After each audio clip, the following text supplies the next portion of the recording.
Hi everybody, welcome to the latest Polar Bears International live chat, live from Tundra Buggy 1 on the shores of Hudson Bay near Churchill, Manitoba. And we are coming to you again from the heart of the polar bear migration. We have been surrounded by polar bears really all day. This morning was one of the best bear days I've had so far this season. It was pretty exciting. We had bears all around Buggy 1 and around the lodge where we slept and ate breakfast last night and saw the amazing northern lights. I saw some of your posts on the Northern Lights cam, which were totally incredible, so thanks for sharing those. And then some fantastic snaps from the polar bears this morning. We had a whole mix. We had some young bears, we had some skinny bears, and we had probably the fattest bear I have ever seen up here at this time of year. And I think someone called him the J-Lo bear because his bum was bouncing so much with all the fat. Andy, you thought that was a pretty fat bear too, didn't you? That was a bear that did really well this last spring. And it's interesting, we always sort of focus on the skinny bears, and we always think, oh, bears are all doing poorly. But even in years when the bears are doing poorly, there's always some bears that are doing better. And it was interesting because right after we saw, this really big bear, we saw another bear that was clearly running out of energy. So it's again, we think about polar bears being sort of like, the old bell curve. Most of the bears are in the middle. There's some really fat ones, and there's always some really skinny ones. And the bears are actually doing a lot better this year. But that's probably tied to the conditions that made eastern Canada and eastern U.S. so very cold last winter. It was actually good for the bears here. The problem is one good year doesn't change really the long-term declines that we've seen in this population. Well, it's sure been interesting to see that sort of variation so far this season. There's no signs of ice out here quite yet, but we are nearing the time where the bay will freeze over and the bears will leave. We should have them out here for at least another couple weeks though, so we'll be keeping an eye on them and continuing to talk to you over the internet and in the comments. And we've also been doing voiceovers this week on the Tundra Buggy cam, so stay tuned for more of those. Now, for those of you that maybe haven't joined us yet this week, maybe I'll do just, in case you haven't figured it out, that was Dr. Andy DeRoche, a polar bear scientist. Andy, is there anything you want to say about can you just tell the audience that doesn't know you a little bit about yourself? Well, I'm a prof at the University of Alberta in Edmonton, Canada. I've been there for about 13 years as a prof. Before that, I spent 7 years as the Norwegian Polar Institute's biologist in Tromsø, Norway, so living north of the Arctic Circle and studying the polar bears of Svalbard. I've worked in various parts across the Arctic. I've worked in areas of population ecology, ecotoxicology, behavior. Pretty much if it's anything to do with polar bears, I've probably looked at it or one of my students have. Thank you. Well, we are sure lucky to have Andy up with us this week. So if you have any questions about polar bears, please let us know. But today we have a pretty cool topic. Polar Bears in Berets was the title. And for those of you wondering what the heck does that mean, we are talking about the Paris climate talks today. And so we are very lucky to also be joined by Kassie Siegel, who is a lawyer with the Center for Biological Diversity. Kassie, can you tell our viewers a little bit about yourself and your expertise? Sure. Hi, everybody. Thanks for joining us today. I'm an environmental lawyer, and I work on projects to protect species like the polar bears that are threatened by climate change, and also on the solutions to climate change to help us reduce emissions and solve this problem. And that covers a very wide array of things for working on stronger standards to reduce greenhouse pollution from cars and trucks and airplanes, to all kinds of things, trying to keep fossil fuels in the ground, transition to renewable energy, and of course, working to protect these bears. Which is just so important. So maybe before we get into the bridge between Paris and polar bears, maybe you would be able to give us a little bit of context on what these COP21 talks are. What does COP mean, and what's the history of this kind of event?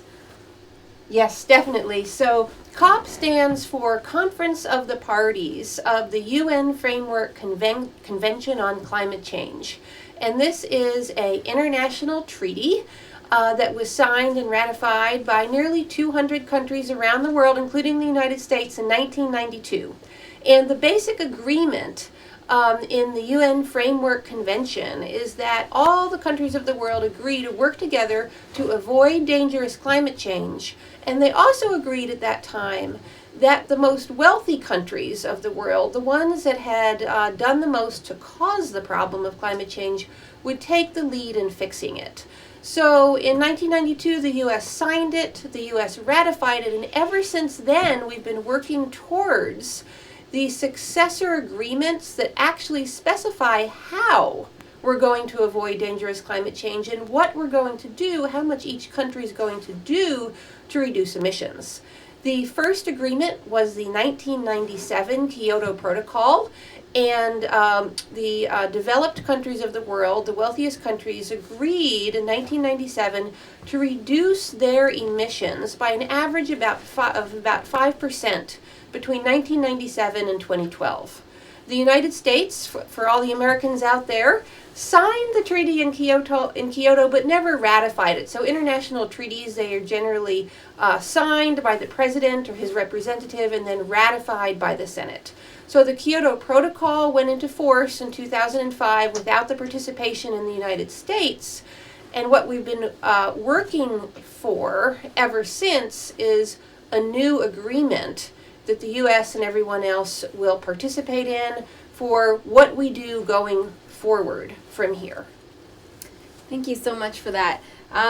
So you have 3 kind of points you told me about when you talk about what makes legislation or these things that actually matter. Can you tell us a bit about your 3 big things that you're looking for? Yes, definitely. So when you're looking at the news coverage of everybody going to Paris and these big 2 weeks of negotiations going on, what are we looking for? What do we want to come out of this conference? And we want the next treaty to be fair, to be ambitious, and to be binding. So we can talk about each one of those in a little more detail if you want, but the fairness indicates that there is a fundamental justice issue at the heart of all this, because the truth is that climate change poses the most dire threat to the people in the countries that have done the least to cause it.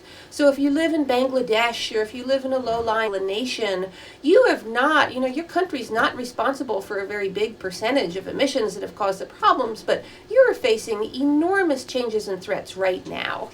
It has to be ambitious because we have to do what the science says we need to do to solve the problem. I love how Bill McKibben always says, you can't negotiate with the physics and chemistry of the climate system. We know that we need very deep and rapid greenhouse reductions to slow sufficiently to avoid the worst damages of climate change. One of the reasons we are very concerned about polar bears is that they live on the sea ice, and the amount of sea ice, the distribution, and the character of that habitat is dictated by temperature. And so in my research group, we spend a lot of time trying to figure out just how much ice needs to be in a place in a given year for bears to thrive. And it's clear that we're getting closer and closer year over year to getting to the point where there's not enough ice for polar bear populations to persist. So there's a lot of noise in the data, but there's good years and bad years. This turns out that it's a little bit better year, but more or less it's a habitat loss issue. It's the same thing that threatens species around the world. The problem with polar bears is we can't just put a fence around their habitat. We can't just make a park. We can't somehow protect sea ice unless we deal with the issue of climate change. And this is where COP21 presents a new opportunity to go forward and get some serious direction on dealing with this problem. I'm fairly optimistic, I'd say, right now.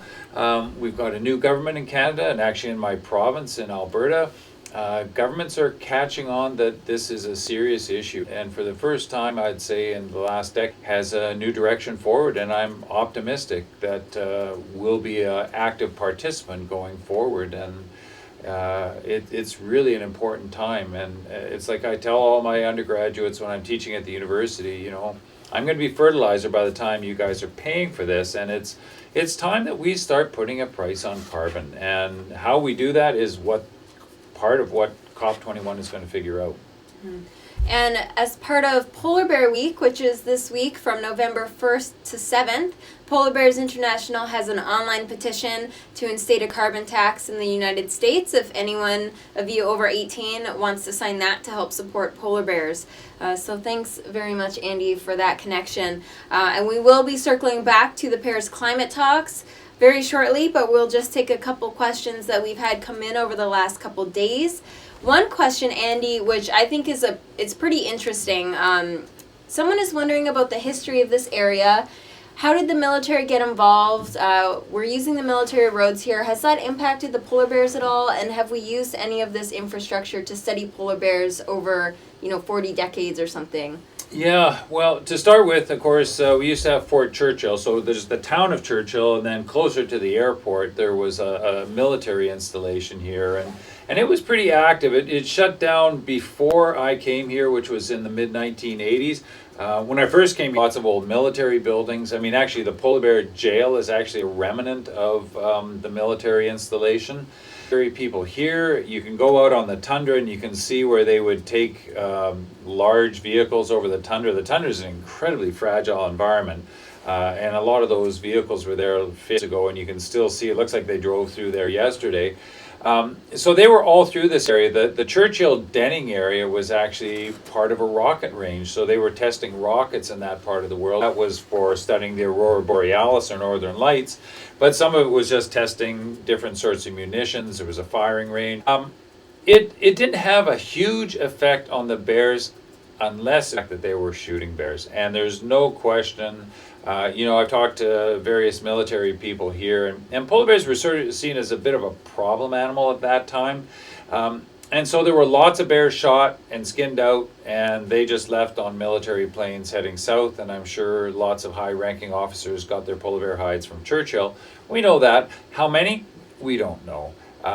It's quite clear that it had an impact, but it was clear also that local people didn't want polar bears around, so back in the 50s, 60s, and earlier than that, it was basically free hunting season on the bears. Anybody could shoot one, and nobody really cared.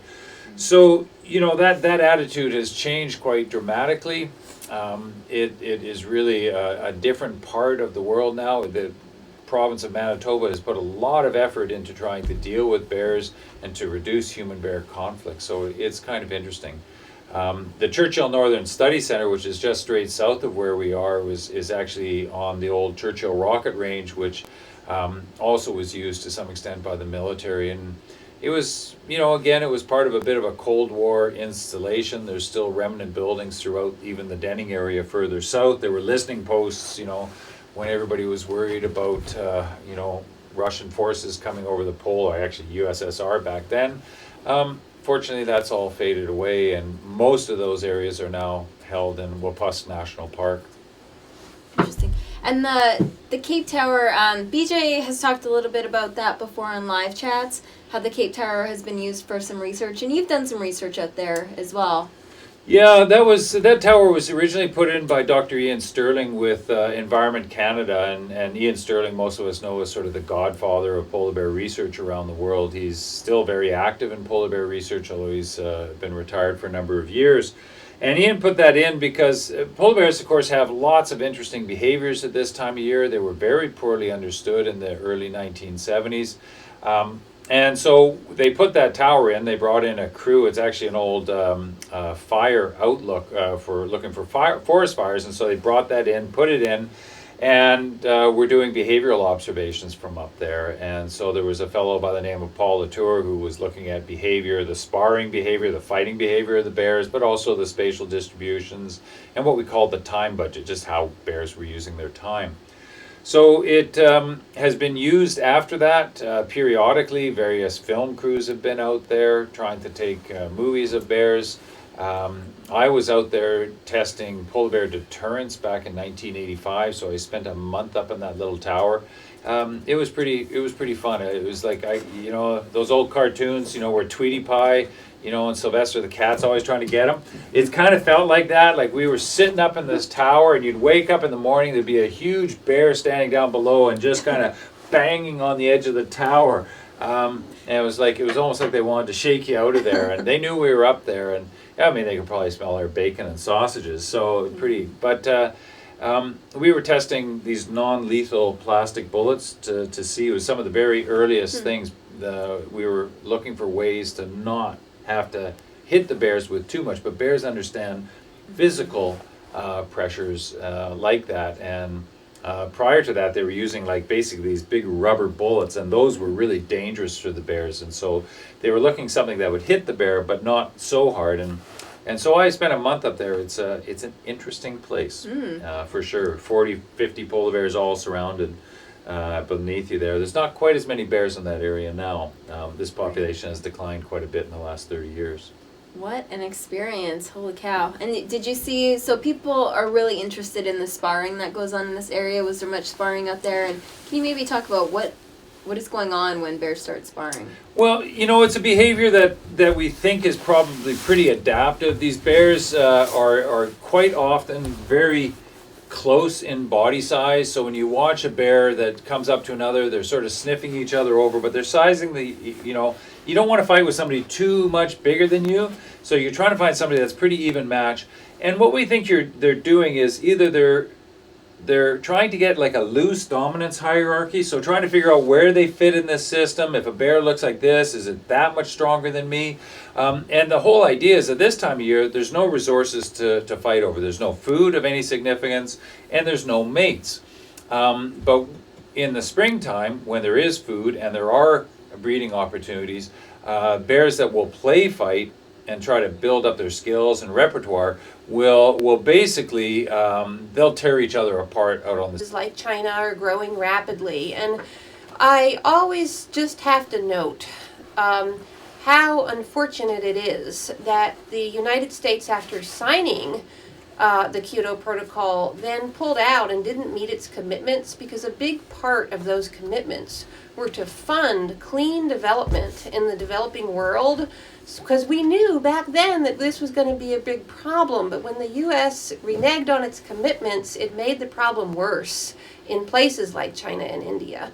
And so yes, this is a global problem, and yes, we do need emissions reductions globally, but how we do that is one of the big issues, and why it's difficult to get an agreement. The other thing to keep in mind is that China's emissions do look like they're growing rapidly based on the way we track them. But bear in mind that a lot of China's emissions is manufacturing and coal-fired power, and those goods are overwhelmingly shipped to North America and the United States for consumption, and yet all of those emissions go on China's balance sheet. They're not counted on our balance sheet, even though we consume them. So I think that it's really important to keep in mind the fairness issue and also the urgency of the problem. And the number one thing that wealthy countries like the United States can do now is to put strong science-based commitments on the table and be willing to work with other countries so we can all do it together, because we can. But it takes everybody working together, and unfortunately, and I say this as an American activist, the United States has been quite a barrier to progress in the past, and we simply have to change that. Oh, thank you for that. We have another question, kind of about our involvement, but I know Kassie knows a bit about this too. Does PBI work directly with the EPA in the U.S. or with government agencies directly in trying to help spread the word about conservation and the effects of climate change?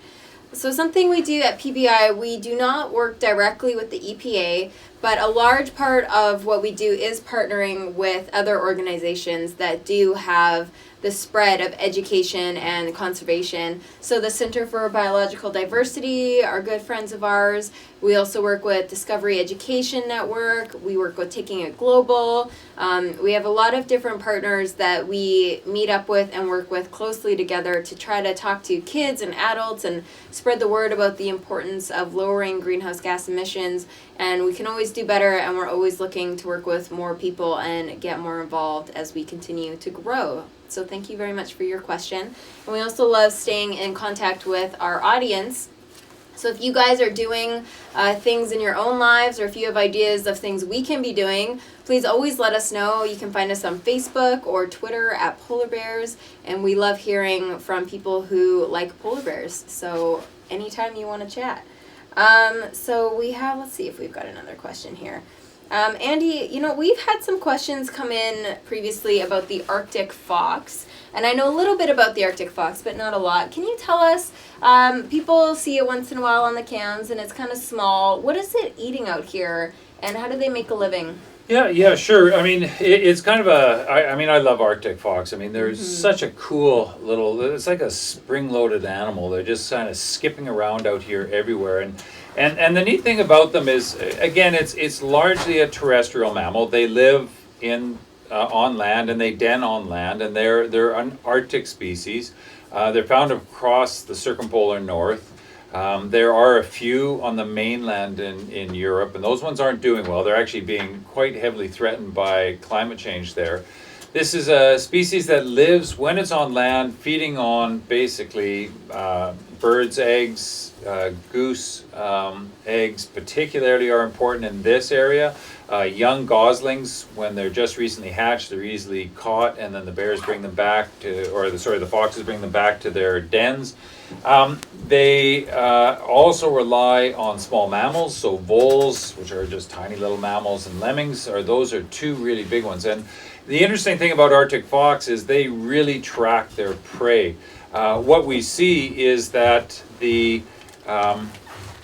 populations of foxes do really well when the small mammals are very abundant, and basically they turn on and have lots of offspring. They can have up to a dozen or so offspring in a single year. And so all of a sudden, in years when there's lots of small mammals, you've just got Arctic fox everywhere.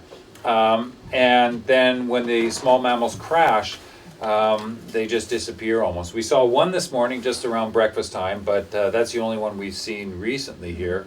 The interesting thing is that these foxes in the wintertime will head out onto the sea ice. If small mammals are less abundant, so there's very few voles and lemmings, they'll head out onto the sea ice, and actually they'll look for the leftovers that polar bears leave behind after they feed on a seal. Of course, the polar bears take mostly the fat, they leave all the meat, so the Arctic fox come out there and have a great time feeding on what's left. They are actually fairly good predators of ring seals in the springtime as well. So ring seal pups are born quite small, and the Arctic fox will actually dig into the ring seal dens, and they can actually be quite effective predators on ring seals. But they're, again, it's kind of one of these species that will be affected and are being affected by climate change. There's I think of the photograph of Arctic fox being killed by a red fox that I think won first prize for the BBC wildlife photographer this year. And that's one of the problems. So climate change is going to be great for red fox. They're a species that deals better with warmer conditions than the Arctic fox. So we expect that red fox will expand northward, Arctic fox will keep retracting northward, and that's the scenario that's threatening Arctic fox in the mainland of, mainly in Scandinavia, where they live very high up in the mountains where it's quite cold, but as it's warming, the tree line is moving upward, and we're getting better habitat for red fox, which can directly kill Arctic fox or are just competitors for habitat. Great, thanks Andy.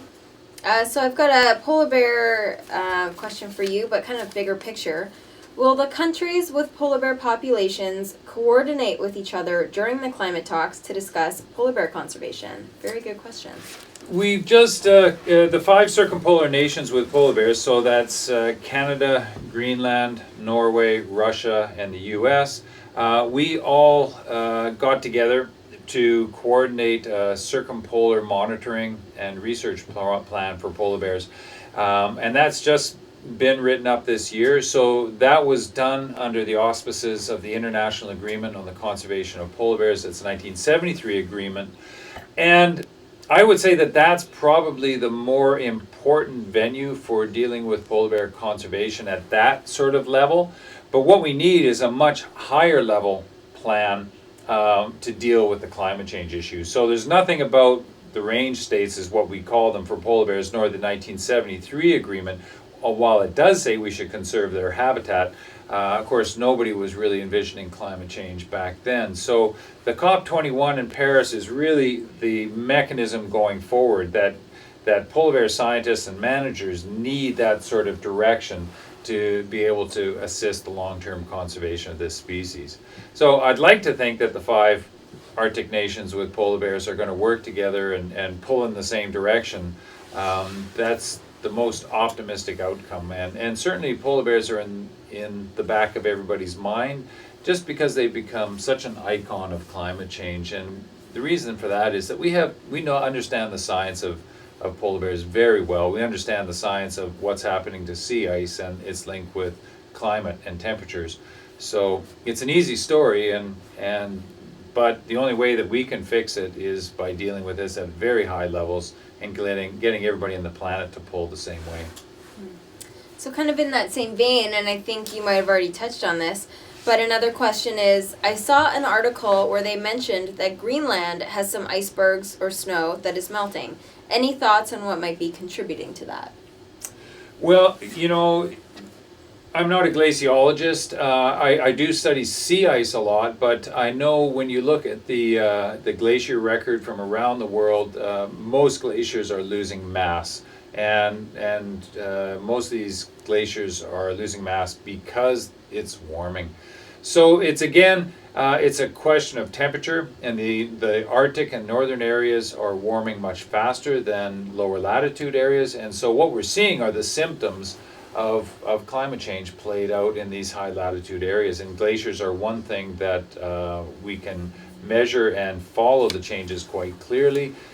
It's a big concern because a lot of parts of the world rely on these glaciers for their fresh water, and a lot of the fish species that live in these rivers are there because they create a very cold water environment. So where I live in Alberta, the recent years they've shut down all the fisheries on the east side of the Rockies because the rivers are just too hot. Even though these are catch and release fisheries, they've just shut them down because the fish can't take the stress of being caught when the waters are that warm. I think if we don't deal with the climate change issue now, 30, 40 years ago from now, we're not going to be worried about polar bears or fish in streams. We're going to be worried about finding water and dealing with food and displaced people. So we've got an opportunity this year to do the right thing and put us on a path. I don't think we're going to get all the answers, but I'm hoping we at least take some of the steps in the right direction. Thank you for that. So true. And another group that we partner with at Polar Bears International is AZA, so the Association of Zoos and Aquariums. And we have Arctic Ambassador Centers throughout the world, but many in the United States. I would encourage you to check out to see if you have any Arctic Ambassador Centers near you. These are often places that have polar bears, but not always necessarily.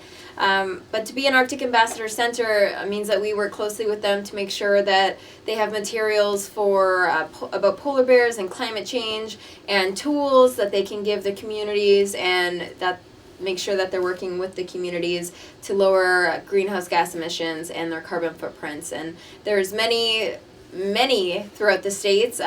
Zoos bring in over 180 million visitors a year, which is pretty incredible. So they are crucially important in the education about conservation and stopping climate change. So check those out if that interests you at all. And we have another couple questions about polar bears.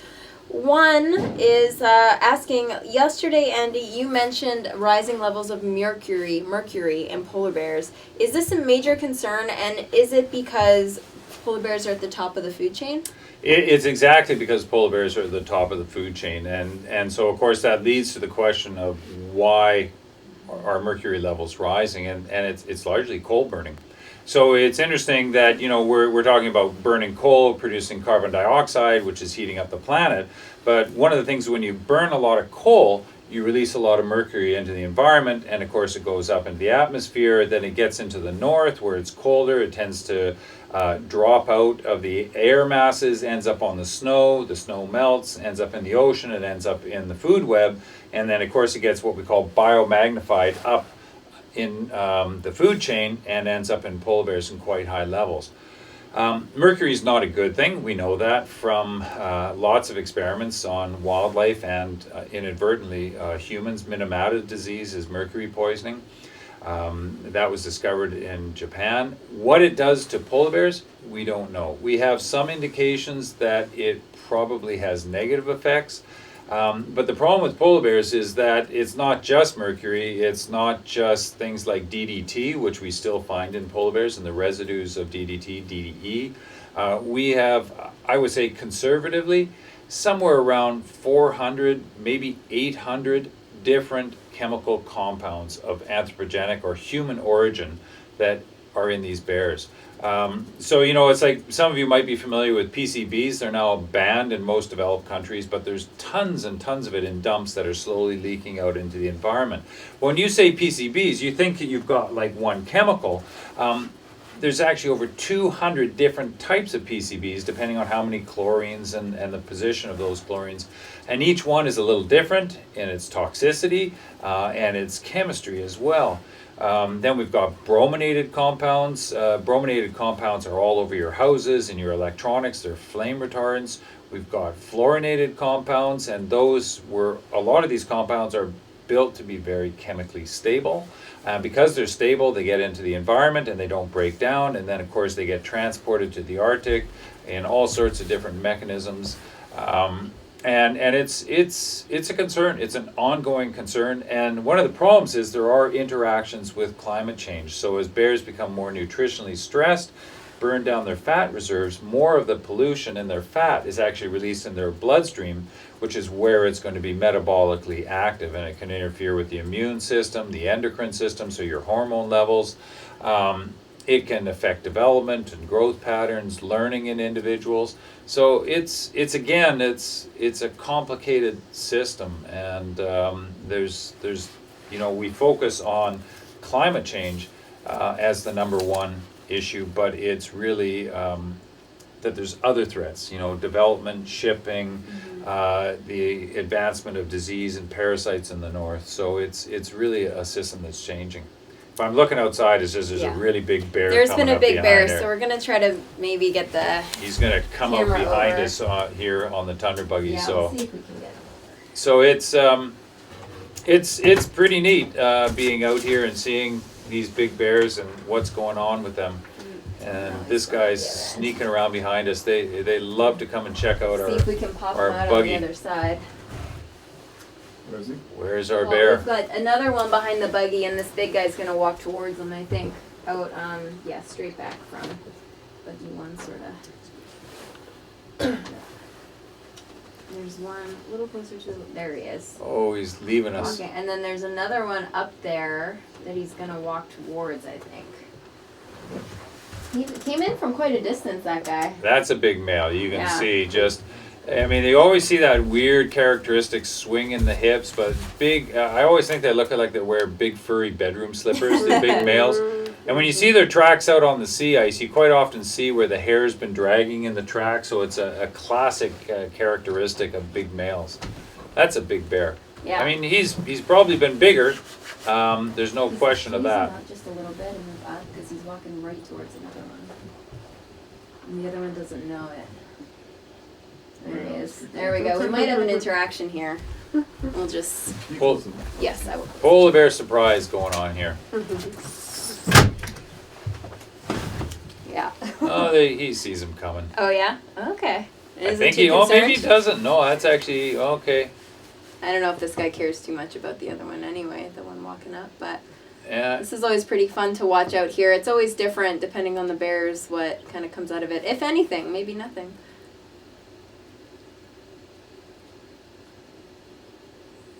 Oh.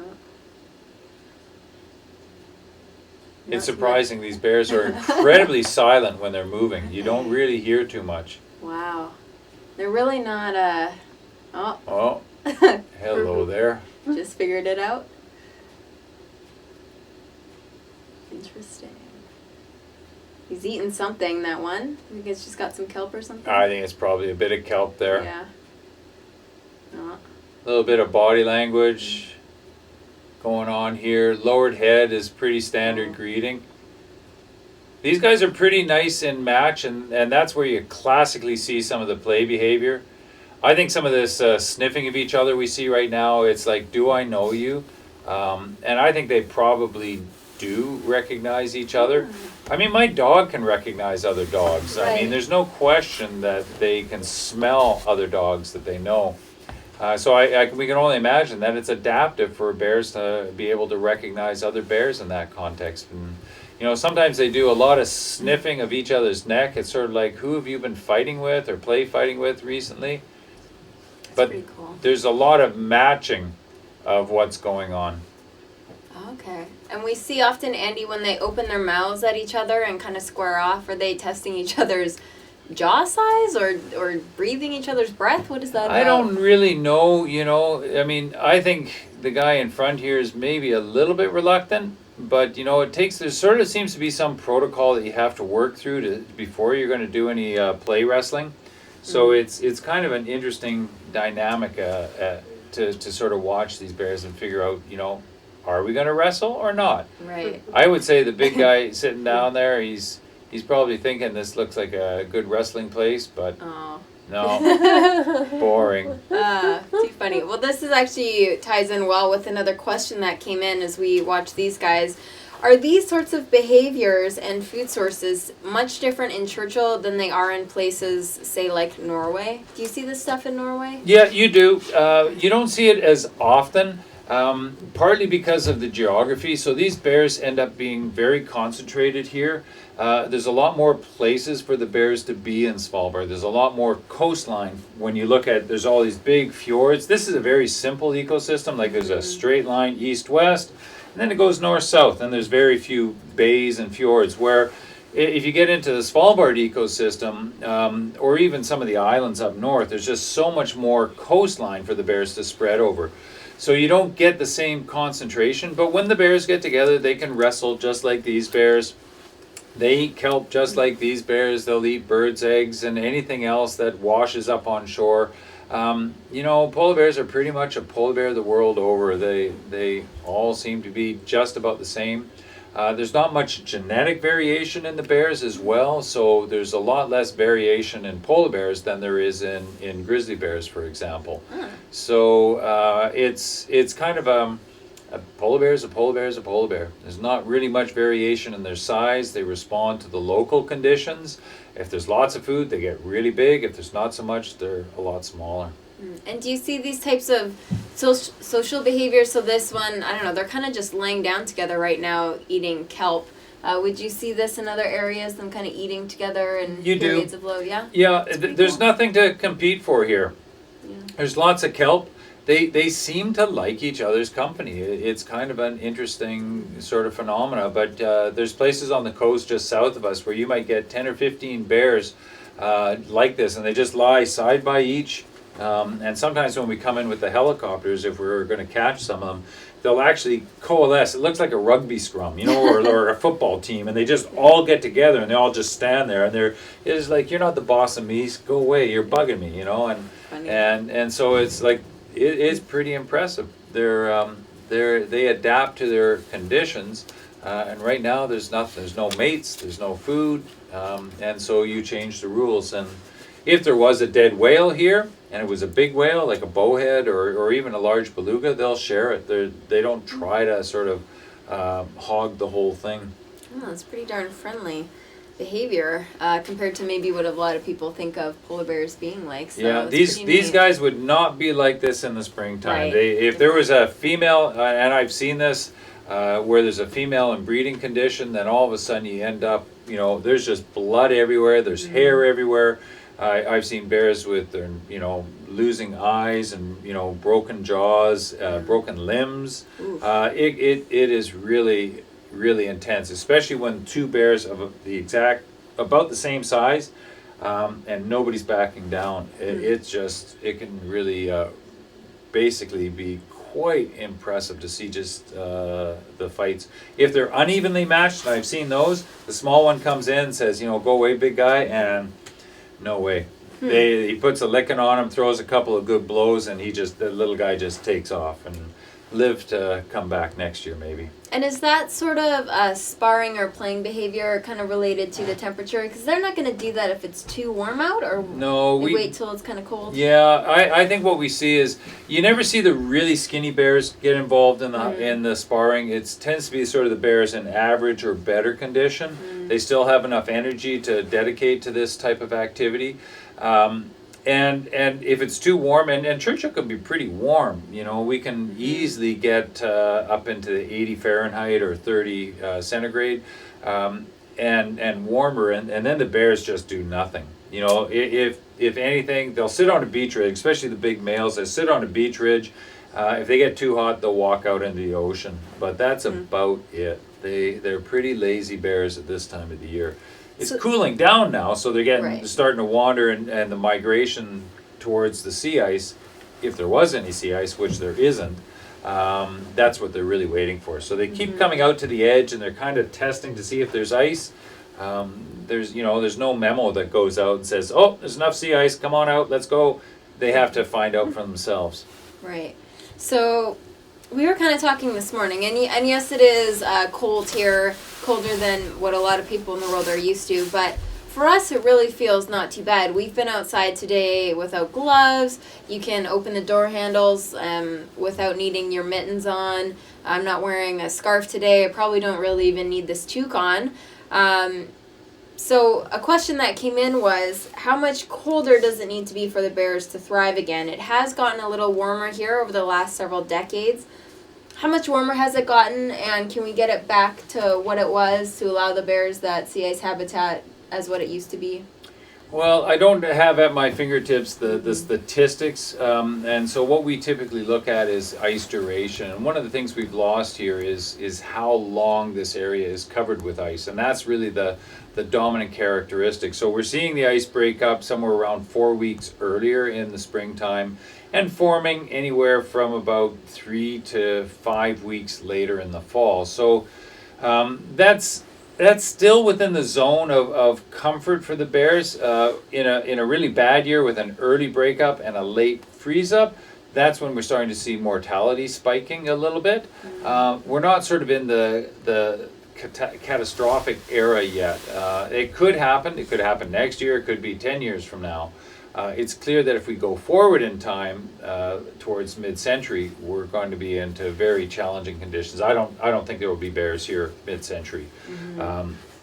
And in terms of getting it colder, most of the climate information I've seen is we've got a lot of warming locked in with our current levels of over 400 parts per million carbon dioxide in the atmosphere. So we're not going to stop that immediately. We're not going to stop using fossil fuels, so we're probably going to see a rise for some years to come until hopefully the initiatives brought forward by COP21 and subsequent conventions basically change our way of living on this planet. And I'm quite optimistic that pushed to have to change, we will change. And I don't think we're going to notice it in our day-to-day life. I think we can easily do it with many of the technologies we currently have. It just really requires a commitment of changing our energy source. And we've done this before with international conventions. I mean, we've seen many pollutants decrease in time. When I was growing up, it was acid rain was the major threat, particularly in eastern US and Canada. And basically we've found the technology to deal with acid rain. Everybody forgets that we did with that. The ozone hole, we've fairly effectively dealt with the major threat to the ozone hole by international conventions, and carbon dioxide is just another pollutant that we have to control. And Kassie, in that vein, what is your greatest hope for the COP21 talks? What are you hoping for the world coming out of Paris on the other end?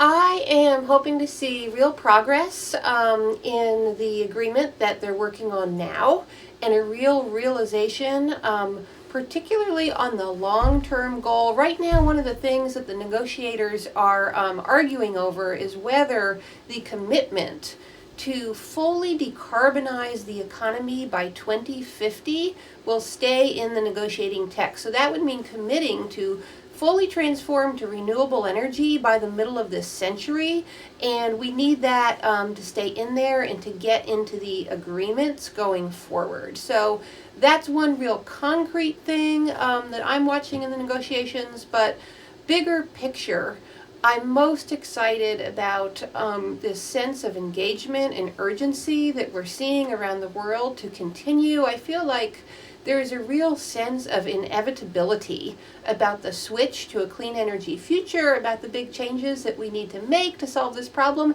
that are also going to make the world a healthier, safer, more equitable place for everybody. There are so many advantages to switching over to clean energy. It's going to reduce the air pollution that makes people sick. It's going to create jobs. It's going to make transportation more effective and affordable for people. Really good things. And so I think it's going to continue, and I couldn't be more excited. It is very exciting. And so please continue joining us this week through Polar Bear Week. And also please, do some research if you're interested on COP21 and how you can get involved. You can start at our website, polarbearsinternational.org.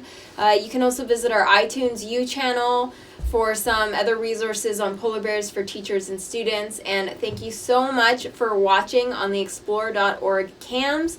We would also like to thank our sponsors, Frontiers North Adventures, who donate Buggy One to us so that we can do these broadcasts and watch these polar bears. They've just been kind of going to town on this kelp for a few minutes, and I assume they will for a little while longer, so we'll go out back and watch them.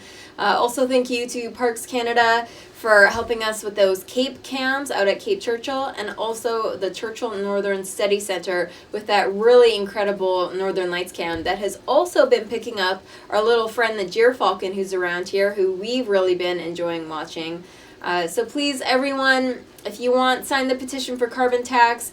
Follow hashtag SaveOurSeaIce and hashtag Earth to Paris on Twitter if you're on Twitter. Join us on Facebook and just get involved any way you can. Any way that you feel you're comfortable in lowering your greenhouse gas emissions or supporting leadership and politicians that share those values, please go for it. We're all in this together, from Paris to Churchill, and for people and for polar bears.